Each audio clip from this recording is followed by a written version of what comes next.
There is a you and I in unity. A bit of a classic play on words, but it works. It does.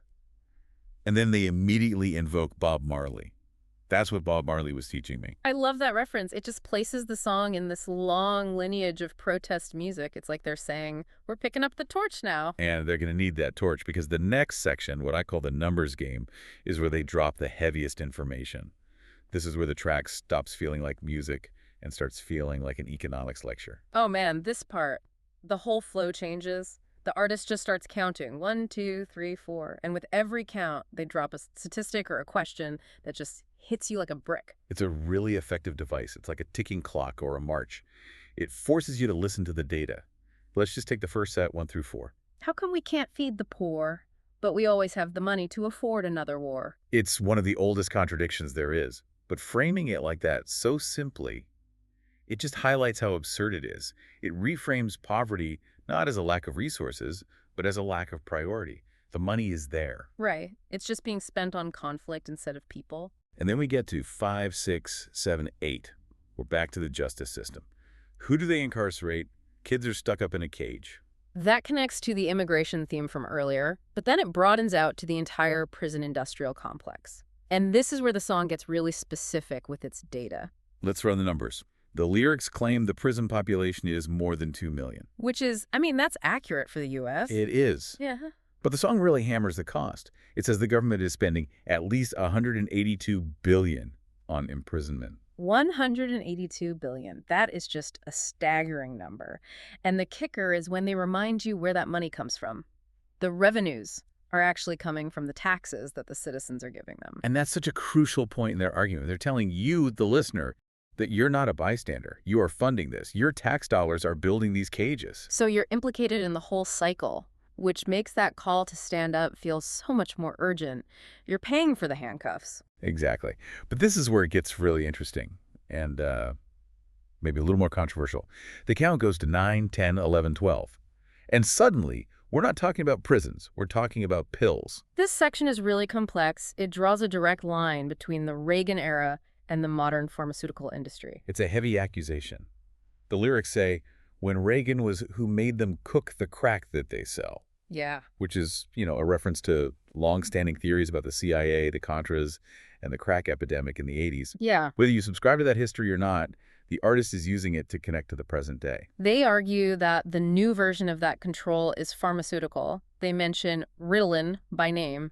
That's why they're giving the children all this Ritalin. Right. They're juxtaposing the illegal drug trade of the 80s with the legal drug trade of today. They cite global pharmacies making about $1 trillion and the U.S. making over $500 billion. So let me see if I get this. The argument is, back then it was crack. Today it's pills. But the goal is the same. According to the lyrics, yes. Profit and control.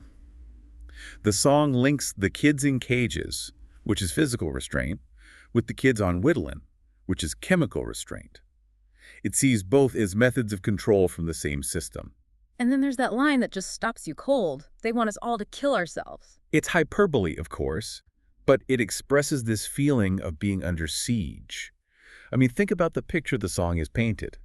The media feeds you junk, the police suppress you, the government taxes you to build prisons for you, and the drug companies sedate you. The entire ecosystem is hostile. That's the argument, yeah. Yeah. And all of it is driven by those numbers, the billions and trillions. That's the engine. It sounds so overwhelming. I mean, if you're listening to this, you're probably thinking, what can I possibly do about any of this? And that's the danger with this kind of knowledge, right? It can lead to nihilism. You see the size of the machine and you just want to give up. But the song doesn't end there in that despair. It loops back. It returns to the chorus. Everybody stand up. Put your hands up. Exactly. Yeah. And notice how different that feels the second time. At the beginning, it might have just sounded like a party anthem. But after you've heard about the wars and the cages and the billions of dollars, The command to stand up feels like an act of defiance. it's David standing up to Goliath. Mm. The song is trying to break that spell of distraction we talked about at the start. It's saying, hey, put the phone down, stop scrolling, look at these numbers, and then look at the person next to you. That's really the mission of the trek, isn't it? It's an intervention. The breaking news title is ironic because this information, the reality of these systems, that's the only news that really matters. Everything else is static. It's all just designed to keep you in your seat. And I love that it loops back to the handcuffs line. After all that heavy data, hearing "I won't put you in handcuffs" feels like a promise. It's a human moment in a song about these massive, inhuman systems. It brings it all back to the individual. We can't stop the 182 billion in spending overnight, Right. but we can choose not to be the ones putting handcuffs on our neighbors. Mm. We can choose solidarity. So what's the big takeaway for you, for the listener? I think it challenges all of us to just audit our own attention. If the song is right and we're being intentionally distracted, then the most revolutionary thing you can do is just pay attention, to look at where the green is really going, to look at what isn't being televised. And maybe question that fast food media diet. Maybe we all need a salad, a little investigative journalism instead of another dance video. Absolutely. It's about being a conscious consumer of information, Yeah. not just a passive one. This has been such a wild ride through one single track. It's amazing how much they packed in, from bees to billions. It's a dense piece of work. A lot of people might just nod their head to the beat. But if you actually sit with the lyrics, it forces you to confront some really uncomfortable truths. And that's what a deep dive is all about, peeling back the layers and hopefully seeing things a little differently on the other side. It does leave me with one last question, though. The song ends with this call to stick to the plan and take out Uncle Sam. Yeah, that's a pretty heavy directive. It is. And it raises a thought. Is unity just people standing up together? Is that actually enough to counter a trillion-dollar industry? Or a multi-billion-dollar prison complex? The song offers hope in you and I, but the numbers it gives you are so massive, it makes you wonder if standing up is enough. Or if it's just the very first step of a much, much harder battle. That's the question, isn't it? Can you and I beat 500 billion? Can a song beat a system? I guess that's for you to decide. Indeed. Well, thanks for joining us on this deep dive. Remember, keep your eyes open, watch what you're scrolling, and as the song says, I'm not the police. I won't put you in handcuffs. catch you next time.